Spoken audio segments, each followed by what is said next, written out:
This excellent medical student-led podcast is for educational purposes only and not intended to be used as medical advice under any circumstance. All right, welcome back, everyone, for episode 10. We're really excited to be back. It's been a few weeks. We have a bunch of guests with us today, and we'll let Dr. Abrams say hey first. Hey, everybody. Welcome. We're happy to be back here. This is our post-Halloween episode. I don't know if that's a theme. We'll find out in a minute. But really, it's wonderful to be sitting back around this table with some really great people. Hey, everyone. I'm back. I'm Brinda. I was working nights on Halloween, so that was exciting and sad. A lot of kids weren't happy to be there, but they were cute and dressed up. And hello, my name is Jordyn. I am an M4 student and I'm going into Pediatrics. And I, for Halloween, was in the Smoky Mountains camping this past weekend. Oh, wonderful. It was a little bit spooky because it was raining the entire time, but it was a blast and got to see some beautiful fall foliage. I'm Gaya. I'm also a fourth year. I'm going into psychiatry. For Halloween, my husband and I entered our dog in a Halloween costume contest, and he was Citizen Canine. A bowler hat and a suit and a little sled that said Rosebud. He did not win. We were very upset about it. No, it's tragic. It was tragic.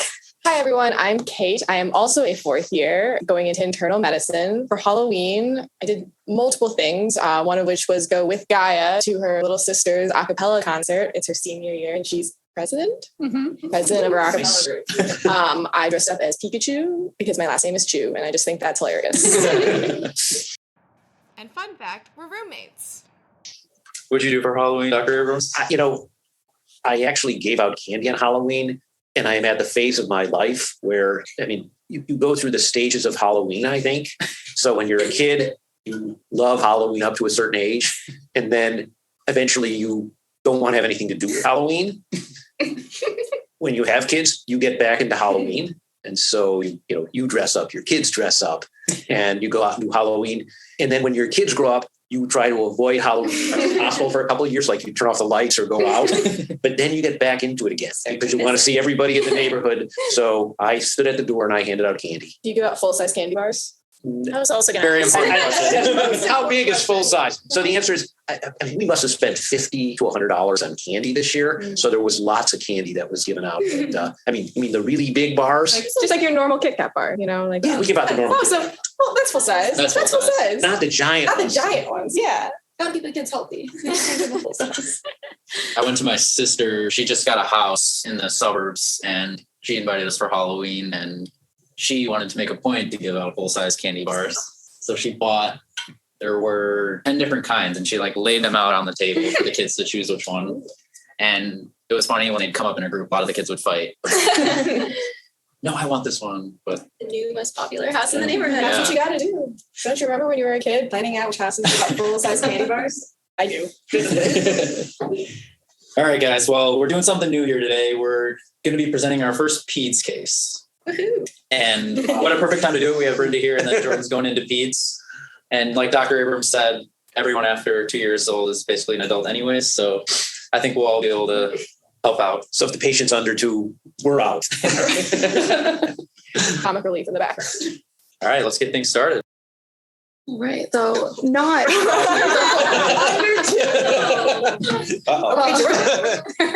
So this is a 55-day-old male born at term, via C-section, with no significant past medical history, presents with decreased PO intake, decreased wet and dirty diapers, and weakness. What are all of you thinking? Yeah, so this is definitely a less than 2-year-old, less than 2 months. 2-month-old, which kind of already spurs some things in my mind in terms of really having to be careful of potential risk factors.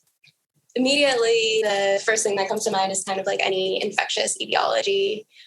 So if this kiddo is sick with respiratory illness, anything that could be causing fever, for example, so sepsis, a UTI, meningitis, all of those things would be particularly concerning in a 55-day-old and could cause these symptoms potentially. Other thoughts? Keep going. So I have another few thoughts. So also thinking about like metabolic causes, particularly with the weakness. Like I'm curious what exactly this weakness is, but if we're seeing like hypotonia, this could be concerning for like congenital hypothyroidism. We're seeing, weakness also suggestive of potentially other like weird metabolic disorders of metabolism. What's the one where it's like, start with a P? It'll come to me later. Tell us I don't think so. But maybe. But yeah, this is a good point. Like Prader-Willi and Engelmann syndrome both can present with hypotonia, like newborn hypotonia. There's a lot of genetic disorders, I believe, that could also cause this weakness in particular. I believe Down syndrome also can cause weakness. Mm-hmm. I just don't know what the timeline is for that, whether it will be present at birth or 2 months. Mm-hmm. If this were an adult, what kind of things would you add? Botulism. So infection. I feel like infection is a really big one. We decrease PO intake. Napping could be UTI. Weakness is, I haven't been on the floors in like 3 months, so it's been a long time since I thought about medicine. Thinking about like neurologic causes. So things like, so an initial thing that could come to mind is like if this could actually be a situation of like non-accidental trauma, shaken baby syndrome, so causing like brain hemorrhage, stroke, or any other reason. Yeah, I would also love to know from the parents' point of view, like how they're feeding the child. A lot of times when we have decreased PO intake, it's something about how we're administering, or the parent is administering food for the child. Also just like time course of how long this has been going on for. Mm-hmm. And then I think this is a lot less likely in a 55-day-old, but any kind of like accidental, non-accidental ingestion as well. Clearly, a 55-day-old isn't like reaching for Crawling bottles around, and putting them in their mouth stuff. quite yet, but there could have been a situation that could have resulted with, feeding medications accidentally or something like that. And I agree with botulism. Botulism is definitely a good potential cause of these symptoms in a 55-day-old. I think honey. Maybe they're giving them a lot of honey. And I think just from the 55-day-old, like actually knowing our milestones, developmental milestones, so we can say, this baby wasn't crawling around and picked something up is clinically significant. Yeah. I think you all nailed it, especially with the time course of if it's a more acute presentation of poor PO intake versus something that's been present from birth. You listed a lot of those causes with genetic stuff, hypothyroid, Downs. So I think you have a pretty good differential. What would you think, just kind of round out differential, if baby was having poor feeding from birth, was having fatigue with feeding, what would you add to your differential? Like a congenital heart defect would also be something that you'd want to be thinking about. Those are like big things that I had in mind for poor PO intake. Do you want to add anything, No. Evan? Let's I was thinking about that mist mnemonic Yeah. and saying, wait, does that apply to peds? Where I go metabolic, infectious, structural, toxic. And then because it's kids, I have to toss in G, because genetic stuff just seems to pop up in kids, obviously more so than it pops up in adults. And I feel like, particularly in this case, patients under 2 months old, got to keep genetic stuff in our mind. So patient was reaching developmental milestones, was able to hold his head up, smile, follow things with his eyes up until the day before presentation, when he could no longer hold his head up and was described as floppy. Now that you have more of the time course, what are you thinking? Botulism sounds better now. Floppy baby syndrome. Yeah, just the acute onset of muscle weakness, specifically pointing out, noticing it in the head and neck. For botulism, we think about a descending paralysis. So definitely something we would want to talk to the parents about if there was possibility for exposure. On the other hand, something that we didn't talk about initially, but just knowing this as well, also I feel like is helpful in making it less suggestive of something like SMA, spinal muscular atrophy, where we would have been concerned about that being present more from birth without these milestones, and then later lots of milestones. What else can you see? So you mentioned regression of development with SMA. So what other things would be on your differential with regression in this presentation? So If this was a girl, for example, it could be Rett syndrome. You don't see it in boys because it kills boys in utero, basically. But though probably not what's happening here, but definitely something to keep in mind if this was a 55-day-old girl. I like what Jordyn was doing Gaya pointed out the obvious, or we're attached to buzzwords, right? And floppy makes us all think botulism, but Jordyn was able to use the rest of the picture to kind of eliminate some of the things we already talked about. Are you still thinking infectious at all at this point? I would say definitely. I think that that's another cause of a more acute onset presentation of these types of symptoms of weakness. So I'm still concerned about, we don't have vitals yet, and so that's going to be an important piece of information, but I'm still concerned about meningitis, sepsis, and those being major things that we'd want to kind of rule out quickly. And I think still in infants, infection can present so almost vaguely and broadly. Anything could be a symptom of an infection, especially if it's something systemic or maybe just seems different from normal. So definitely don't want to rule that out yet. And I still think we could consider structural things as in like acute hemorrhage still in our differential, maybe not congenital defects given the time course, but definitely still acute trauma was possible.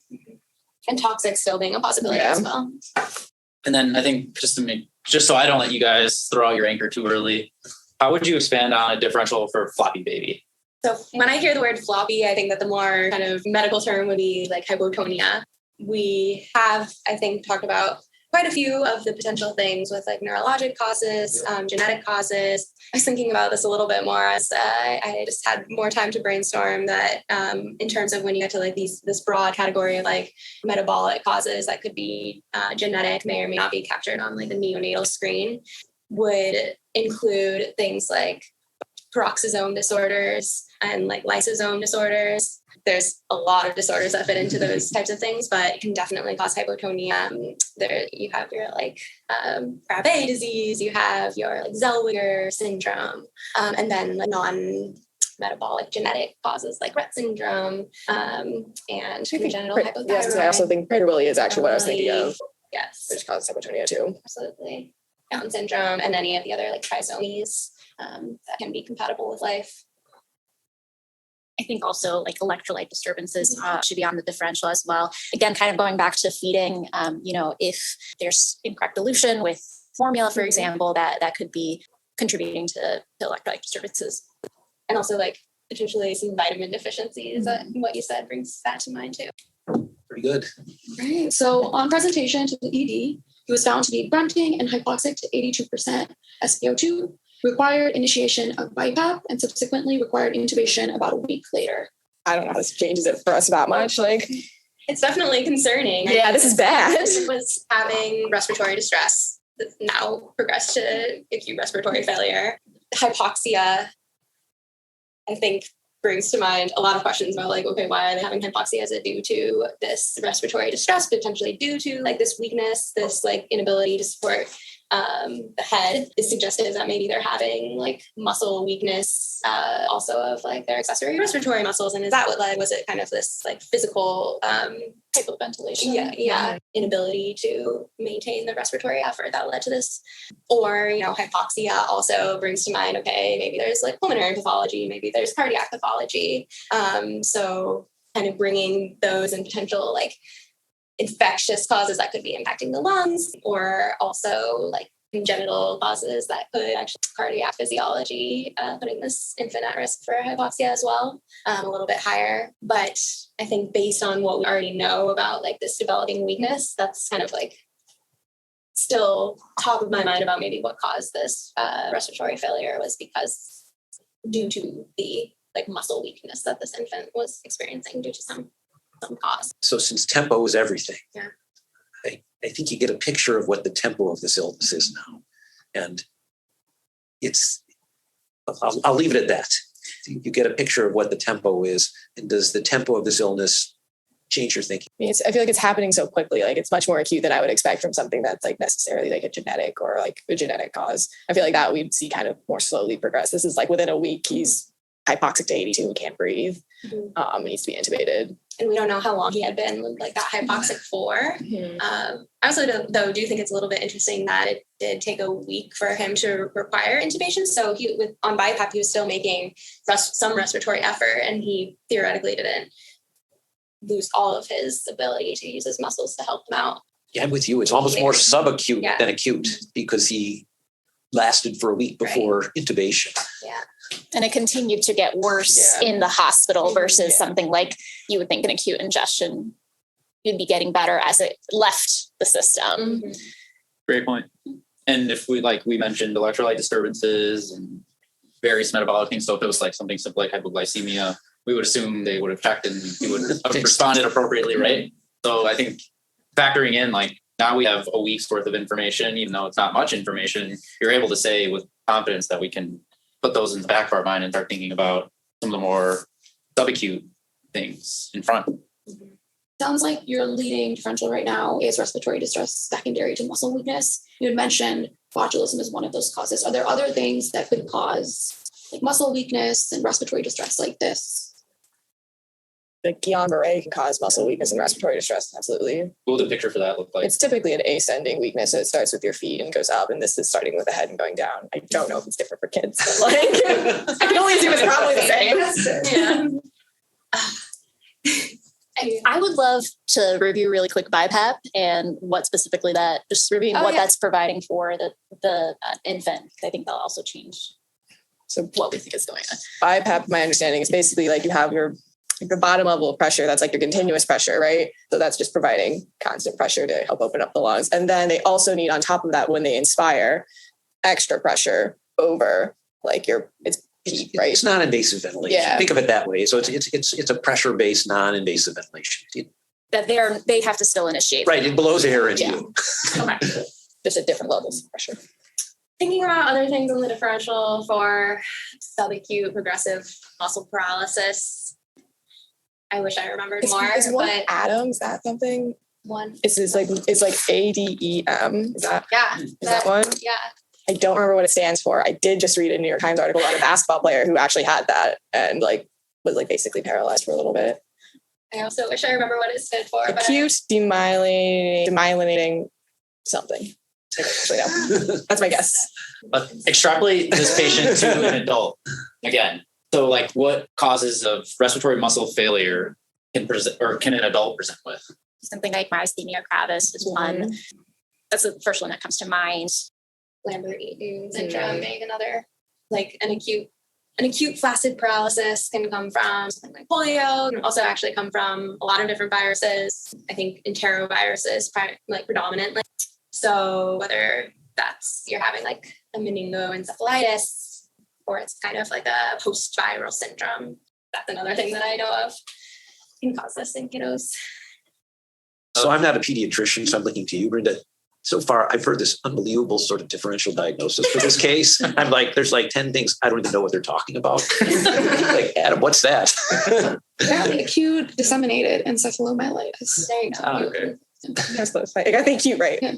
But I'm with you. I'm thinking of the adult analogs, and myasthenia comes to mind. And there has to be a kid's myasthenia syndrome. Neonatal, like if the mother Sure. had. If the mother had it, you passed the antibody. I would assume you passed the antibodies. We haven't heard anything about that Yeah. piece.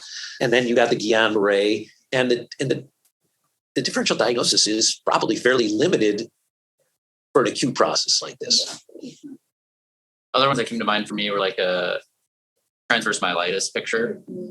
And then it would have to be an adult, but ALS. It's like the end result of ALS is that they lose their ability to breathe on their own. I think you ladies have done a great job so far, just broadly covering everything this could possibly be. So we have a physical exam now.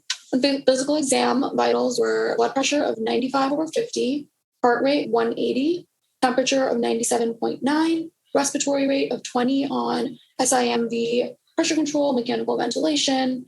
Anterior fontanelle was open, soft, and flat. Lungs were clear to auscultation. Heart rate was tachycardic, regular rhythm with no murmurs. Abdomen was soft, non-distended, non-tender.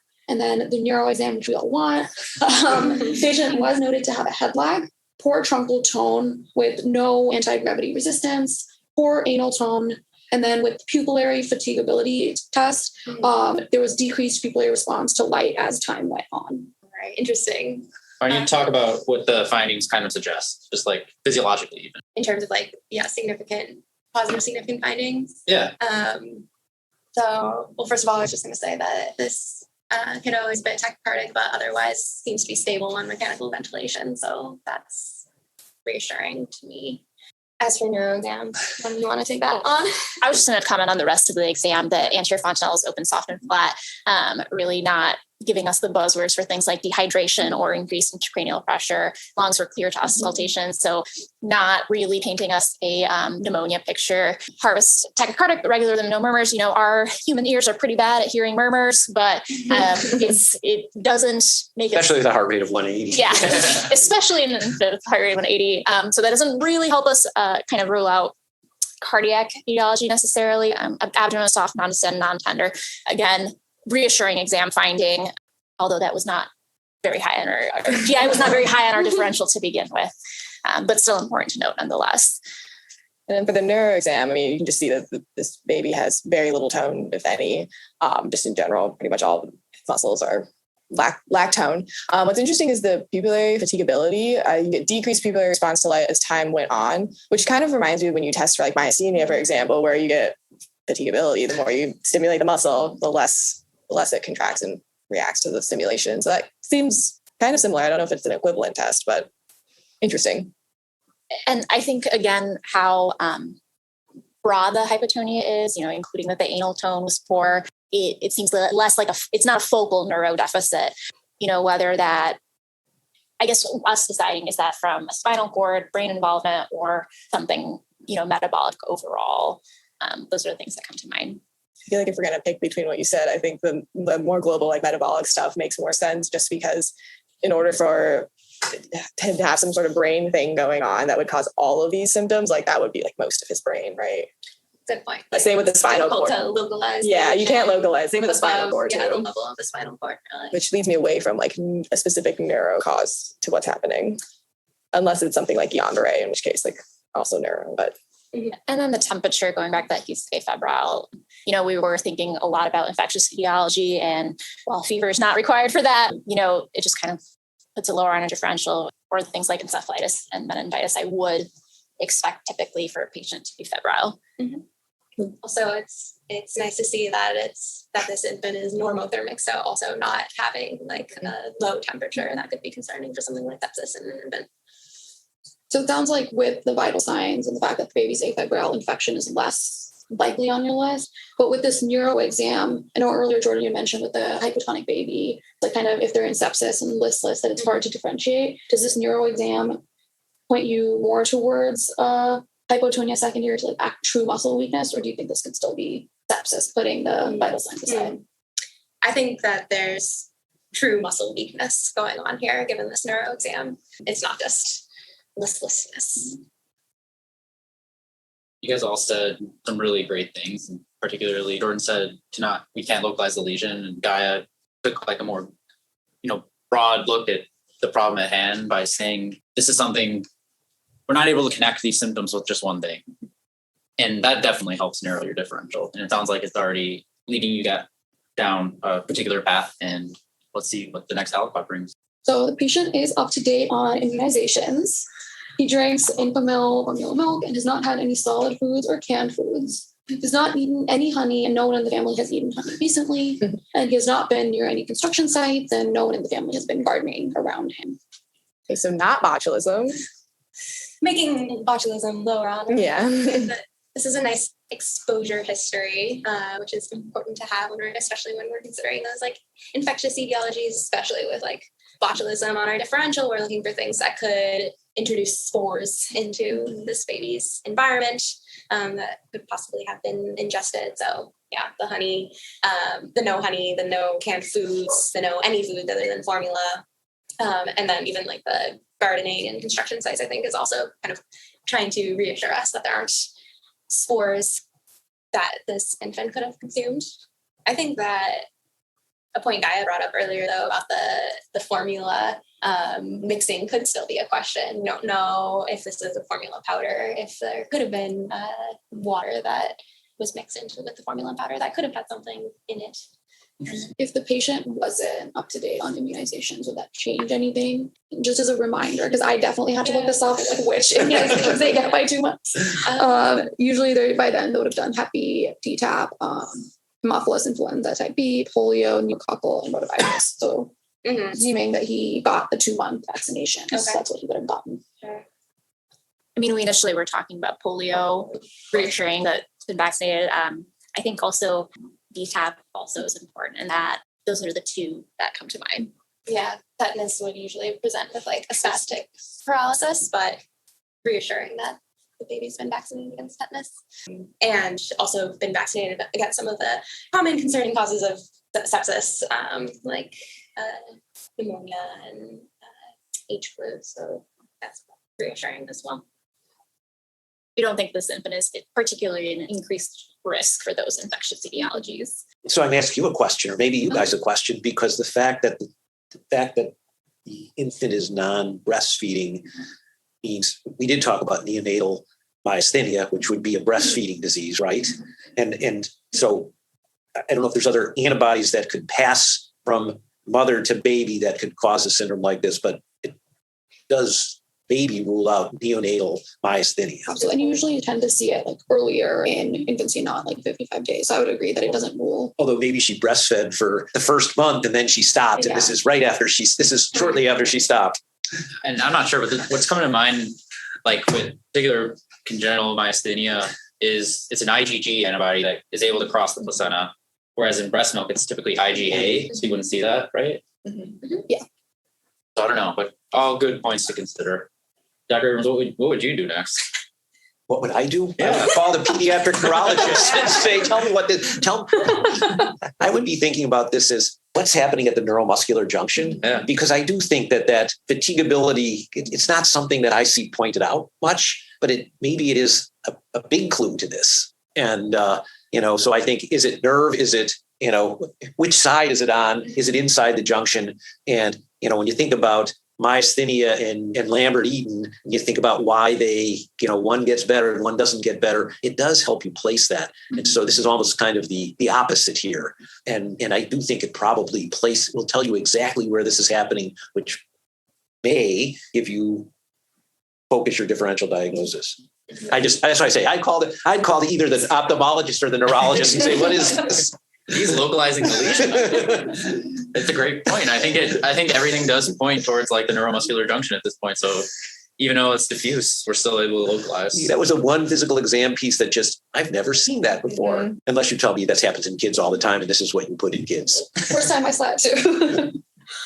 All right, so we have some data for you. So RPP was rhino enteropositive, as it is for all the kids on the floor right now. Blood cultures and urine cultures showed no growth. Lumbar puncture was fairly unremarkable. CSF had 1 white blood cell, 0 red blood cells, protein of 35, glucose of 57, and no albuminocytological dissociation, and no growth on CSF cultures. Chest X-ray revealed minimal patchy opacification in the middle lower lobe, likely representative of atelectasis. And an MRI, cervical, thoracic, and lumbar was unremarkable, with no cord signal abnormality and no enhancement along the quada equina nerve roots. So going through the data, again, the RPP being positive doesn't give us a whole lot of information. It's so common in the pediatric population. The blood cultures and urine cultures having no growth is reassuring, again, kind of pointing away from an infectious etiology of like general sepsis. Lumbar puncture being unremarkable. If this was something like a viral meningitis or encephalitis, we would expect to see CSF findings of leukocytosis or increased protein, low glucose, things like that. Similarly, also, I believe with Guillain-Barré, you also probably see the albuminocytological dissociation, which we don't see here. So that kind of puts that lower down on what's going on. The chest X-ray atelectasis, to me, isn't super informative. This patient has been intubated for a while, so I almost kind of expect to see some atelectasis. And then the MRI is, again, reassuring that there's not a spinal cord pathology, which at this point was pretty low on our differential, given that we're thinking neuromuscular junction is the level of our pathology. Yeah, I agree with all of that, and just kind of highlighting that the lumbar puncture findings and then the MRI findings are really reassuring against like an acute like meningoencephalitis happening. However, I would still just kind of comment on the RPP being rhino enteropositive. I think that having some of this data makes us less concerned for like an enterovirus causing an acute encephalitis picture. However, I don't know how a like acute flaccid paralysis that's kind of like a post-viral syndrome might look on an MRI. I don't know if you would expect to see enhancement or not.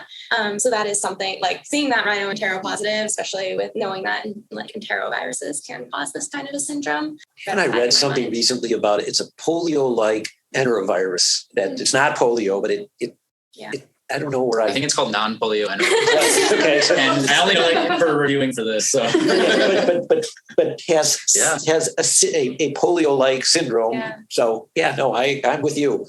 And that was why they got the MRI that enterovirus might cause like the acute flaccid myelitis, but you would expect some cord enhancement on MRI. But great thought, because that's what everyone else was thinking. Yeah, it's like kind of exciting that the rhino entero was positive, and then you realize no, everyone's rhino entero is positive. Do one of you want to do a statement before we go to the final piece of information? I can give it a stab.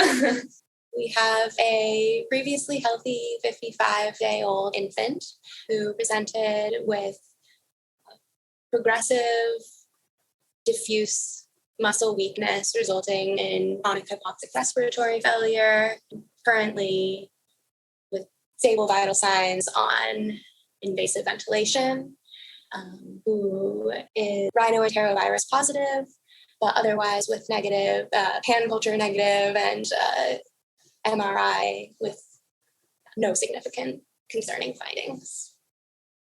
That was fantastic. Pretty good.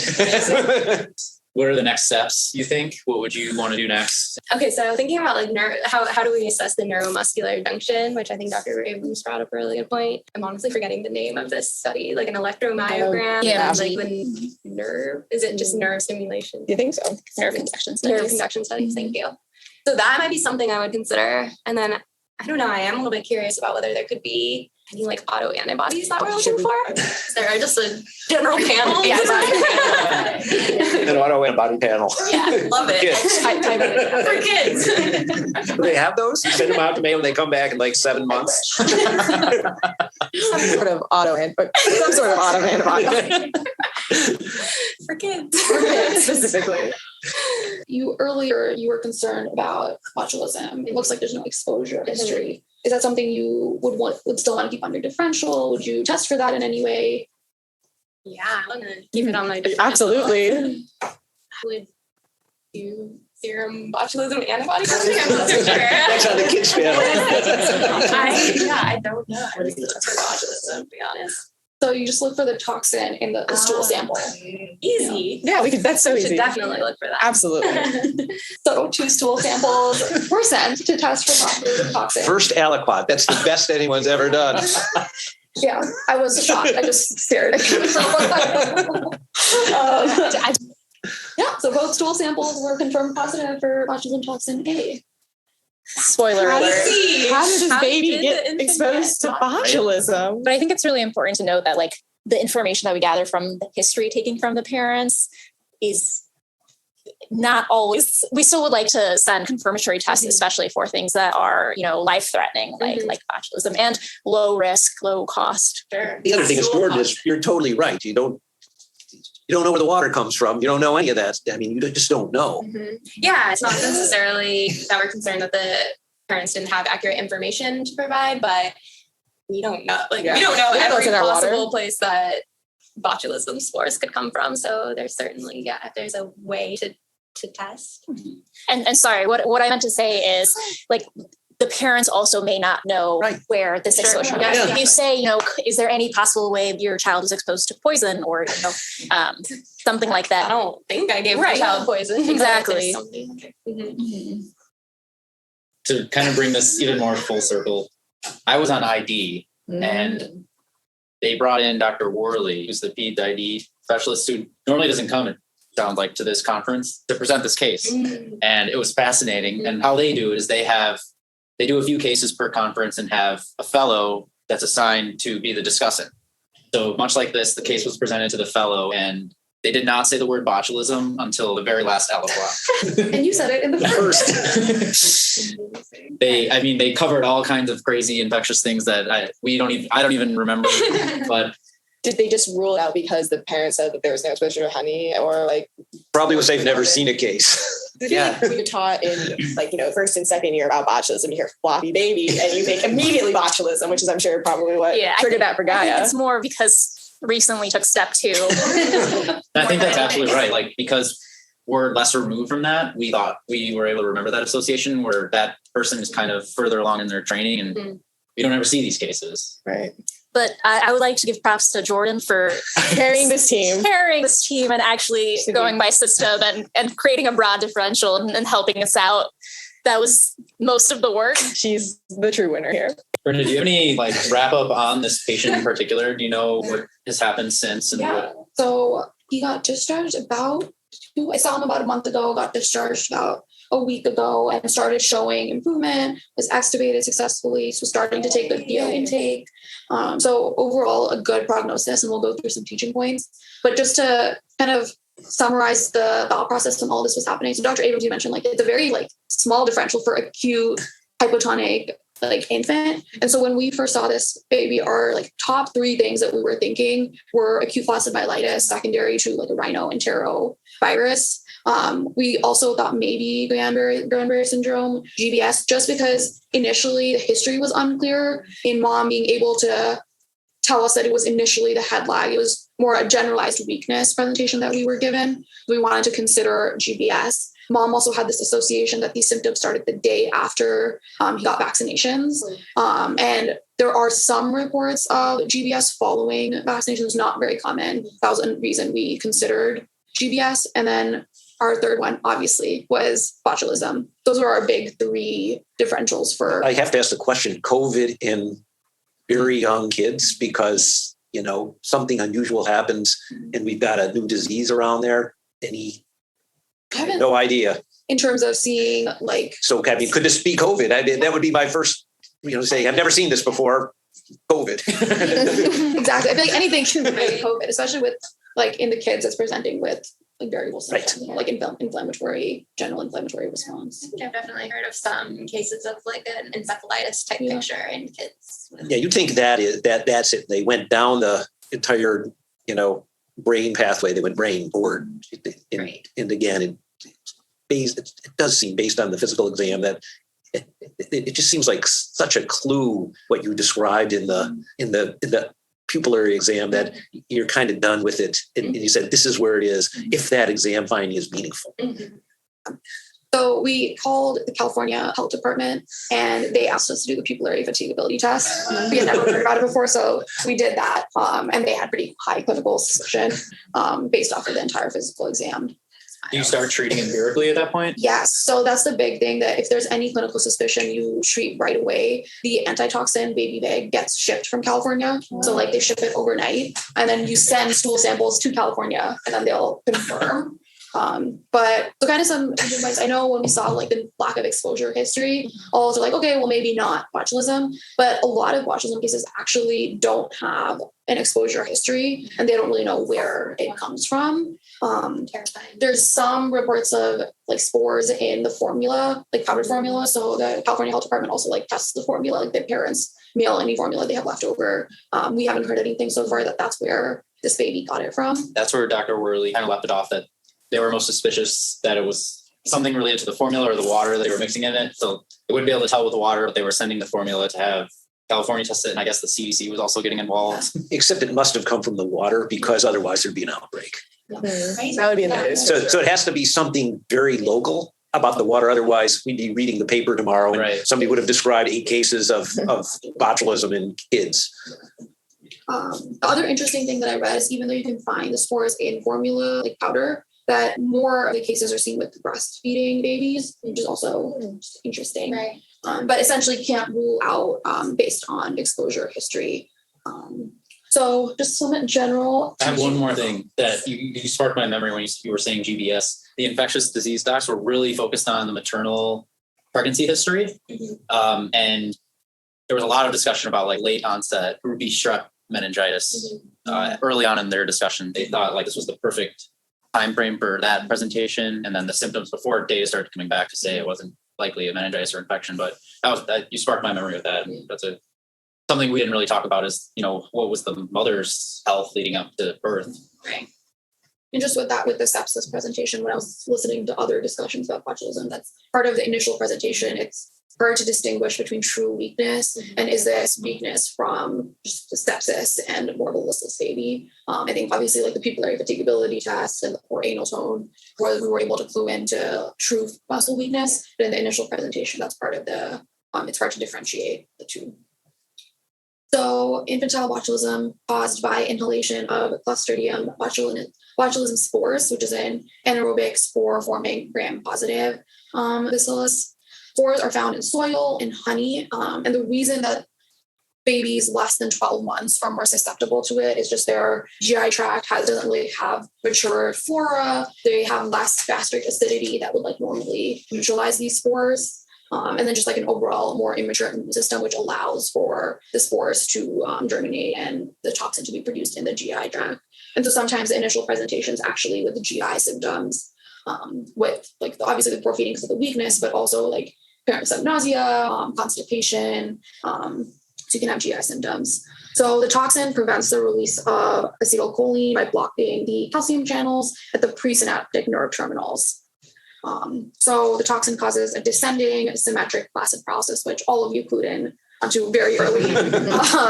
So you can have like bulbar palsies with that. And then again, like a lot of times the presenting symptoms are constipation, which the kid did have less dirty diapers. You can have poor feeding. Sometimes the mothers, if they're breastfeeding, will report that they have breast engorgement because the baby's not feeding well. They'll have like a weak cry, shallow breathing from the muscle weakness. And then the symptoms usually present in an acute to subacute fashion over several days.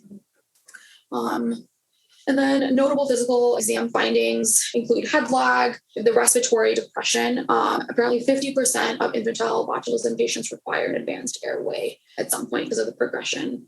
You see the decreased anal tone, diminished deep tendon reflexes, and then muscle fatigability. And you'll notice that with the suck reflex too, that if you check a suck reflex over time, that'll get weaker.